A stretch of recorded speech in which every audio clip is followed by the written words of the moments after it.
Pavarësia e Kosovës shënohet me ngjarje të ndryshme në Shtetet e Bashkuara të Amerikës. Për vjetori 18, disa shtete, duke përfshirë kryesetin në Washington DC, që e kanë shpallur nga kryetarja me një dekret të veçantë, pra 17 shkurtin, si ditë kur njihet si dita e pavarësisë së Kosovës, ka ndodhur edhe në vende të tjera. Dhe këtu në New York, Konsullata e Përgjithshme e Republikës së Kosovës ka organizuar 2 evente, njërin prej tyre me komunitetin shqiptar për t'i falendëruar për kontributin e jashtëzakonshëm që shqiptarët e Amerikës kanë dhënë për lirinë dhe pavarësinë e Kosovës.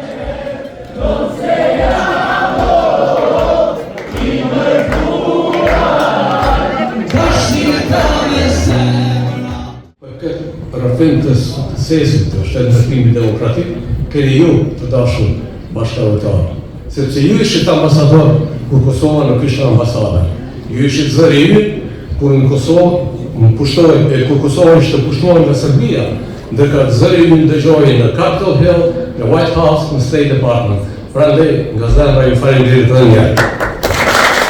Një tjetër event me diplomatë mbi 60 shteteve, duke përfshirë edhe shtete mosnjohëse të Kosovës. Dhe këtu jemi në Bronx, në atë që është zemra e shqiptarëve të Shteteve të Bashkuara të Amerikës dhe të New Yorkut, flamuj të Kosovës e të Shqipërisë, flamuj shtetëror e kombëtar në këtë 17 shkurt, muzikë shqip për të shënuar komuniteti këtu, edhe pse është një ditë e zakonshme punës natyrisht, por për të shënuar këtë datë të rëndësishme. Kjo javë në përgjithësi do të jetë shumë e rëndësishme edhe për faktin që presidenti i Republikës Vjosa Osmani dhe kryeministri i Shqipërisë Edi Rama do të vinë në Washington DC brenda pak orësh në fakt për të marrë pjesë në nisjen zyrtare të punës së Bordit të Paqes të udhëhequr nga presidenti Donald J. Trump.